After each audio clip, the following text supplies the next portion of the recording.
Olá, povo! Hoje nós vamos falar um pouquinho sobre NOx, número de oxidação. O que é isso? É a mesma coisa que carga? Vem comigo que tu vai descobrir o que tem a ver com carga e qual é a diferença. Vamos lá? Bom, existem algumas definições de NOx. Eu particularmente gosto muito de duas definições. Uma delas é conceitualmente mais correta, mas a segunda é aquela que vai te ajudar mais a entender na prática o que é o NOx. A primeira: NOx é a carga real ou aparente que indica a quantidade de elétrons que se aproxima ou se afasta de cada átomo.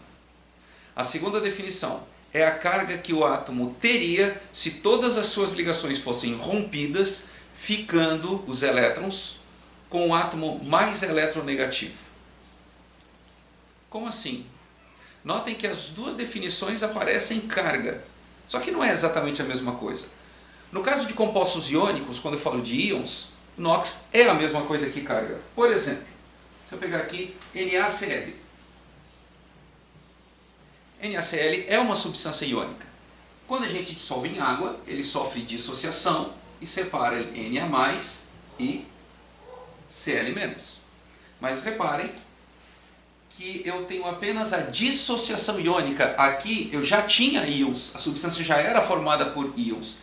Então, quando ocorre a formação da ligação iônica, eu tenho a atração entre íons. Eu tenho o Na, que é efetivamente positivo, e tenho o Cl, que é efetivamente negativo.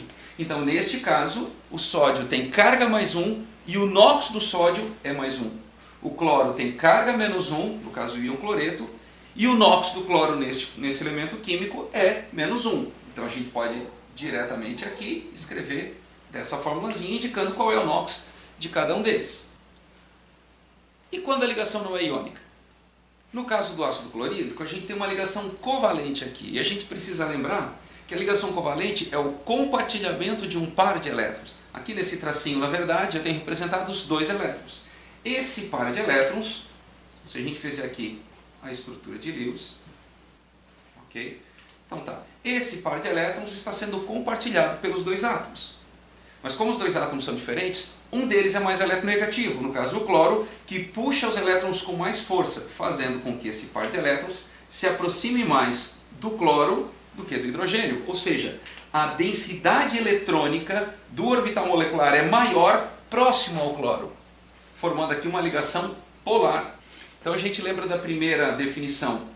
NOx é a carga real ou aparente, carga real no caso de ligação iônica, aqui é uma carga aparente que indica o número de elétrons que se aproxima ou se afasta de um átomo, no caso, se aproxima do cloro e se afasta do hidrogênio. Para entender melhor fica mais fácil quando a gente pensa assim, ó, eu vou cortar essa ligação aqui. Como o par de elétrons está mais perto do cloro, se eu romper essa ligação, o cloro ganha o elétron.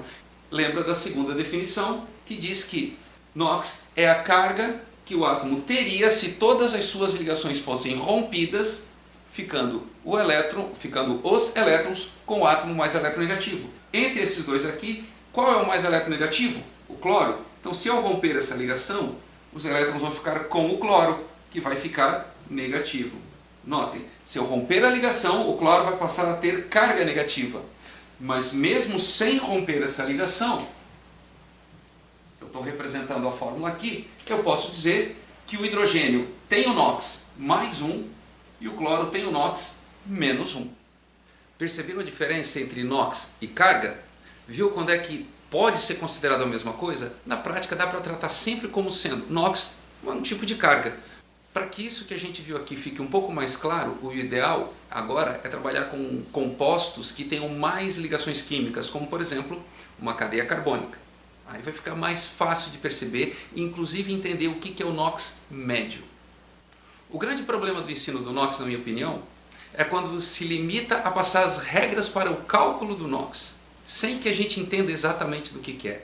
Para isso, essa videoaula aqui, só para entender o conceito, afinal de contas, o que é o NOx. Tendo compreendido bem o NOx, aí a gente vai poder passar para aquelas regrinhas práticas para decorar, que tem tantas videoaulas desse tipo na internet.